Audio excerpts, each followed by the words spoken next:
This video is sponsored by Ram Ram Group of Companies. साल 2009 में होने वाले लोकसभा चुनाव से ठीक पहले बिहार में नया सियासी समीकरण बन गया।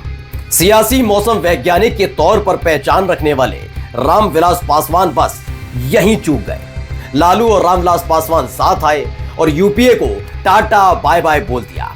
अंदाजा लगाया कि इस बार यूपीए की सरकार आना बड़ा मुश्किल है। ऐसे में लालू और रामविलास पासवान ने मुलायम सिंह यादव के साथ चौथा मोर्चा बनाया।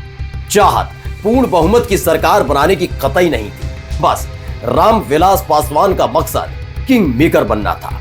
तय हुआ चुनाव परिणाम के बाद देखा जाएगा कि यूपीए के साथ जाए या एनडीए के साथ। वहीं जनता दल यूनाइटेड और बीजेपी में अंदर खाने तनाव देखने को मिल रहा था। बीजेपी को डर था कहीं नीतीश कुमार यादव कांग्रेस के ना हो ले, और साथ ही साथ डर लालू प्रसाद यादव को भी था। उनकी बेचैनी बढ़ गई थथी। 16 मई 2009 को लोकसभा के नतीजे आए। नतीजे वाकई चौंकाने वाले थे। यूपीए के खाते में 262 सीटें आई, जिसमें कांग्रेस 206 सीटें, टीएमसी 19 सीटें, डीएमके 18 सीटें, एनसीपी 9 सीटें, जेएमएम 5 सीटें और नेशनल कॉन्फ्रेंस 3 सीटें जीती थी। वहीं एनडीए को झटका लगा था क्योंकि एनडीए 157 सीटों पर सिमट गई थी, जिसमें बीजेपी ने 116 सीटें, जेडीयू ने 20 सीटें, शिवसेना ने 11 सीटें, राष्ट्रीय लोकदल ने 5 सीटें, शिरोमणि अकाली दल 4 सीटें और असम गण परिषद ने 1 सीट पर जीत दर्ज की। वहीं तीसरे मोर्चे को 80 सीटें मिली थी, तो लालू, मुलायम और रामविलास पासवान वाले चौथे मोर्चे को 27 सीटें मिली थी, जिसमें झटका रामविलास पासवान को लगा था।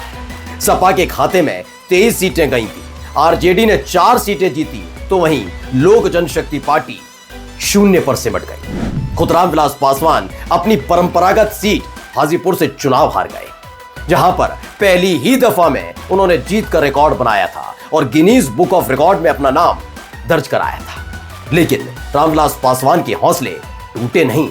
वो अपनी पार्टी को ऊंचाइयों पर ले जाने में जुट गए। लेकिन यहां एक दिलचस्प बात भी थी। जिन रामविलास पासवान की वजह से लालू प्रसाद यादव साल 2005 में सरकार बनाने से चूक गए थे, उन्हीं लालू प्रसाद यादव को कांग्रेस की बदौलत रामविलास पासवान राज्यसभा गए। लेकिन सियासी उठापटक पर पैनी नजर रखने वाले रामविलास पासवान इस बार भांप गए थे कि जिस तरह से यूपीए 2 सरकार पर घपले घोटाले के आरोप लग रहे हैं, और इसी बीच अन्ना हजारे के आंदोलन के बाद लोगों में कांग्रेस को लेकर गुस्सा है, वो कहीं ना कहीं कांग्रेस की लुटिया डुबो देगा। लेकिन सही वक्त का इंतजार रामविलास पासवान कर रहे थे, और वो सही वक्त आया साल 2013 के आखिर में। दरअसल बीजेपी का गोवा अधिवेशन हुआ। संघ के दबाव में नरेंद्र मोदी के नाम को पीएम पद के लिए प्रस्तावित किया गया। इससे सबसे बड़ा झटका लाल कृष्ण आडवाणी और उनके कैंप को लगा। विरोध और आलोचनाओं के बीच तय हो गया कि नरेंद्र मोदी ही बीजेपी की तरफ से पीएम पद का चेहरा होंगे। इसी बीच नीतीश कुमार ने बिहार में सियासी बढ़त बनाने के लिए बड़ा ऐलान कर दिया।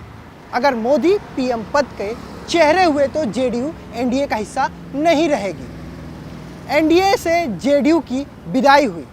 तो वहीं 27 फरवरी 2014 को रामविलास पासवान ने यूपीए से अलविदा कहकर एनडीए का दामन थाम लिया। हर कोई हैरान था क्योंकि साल 2002 में गोधरा कांड मामले पर मोदी की आलोचना करने वाले और अटल सरकार से इस्तीफा देने वाले पहले नेता रामविलास पासवान ही थे।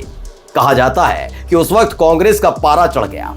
अचानक से रामविलास पासवान के खिलाफ बोकारो स्टील प्लांट में भर्तियों के नाम पर घोटाले के मामले को सीबीआई ने खोल दिया।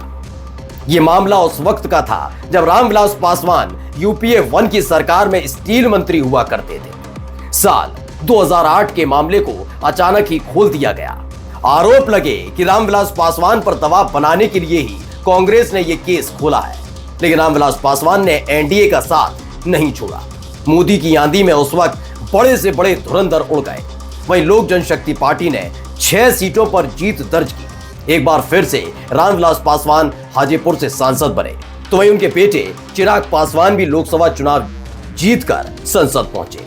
मोदी सरकार में रामविलास पासवान खाद्य एवं प्रसंस्करण मंत्री बने।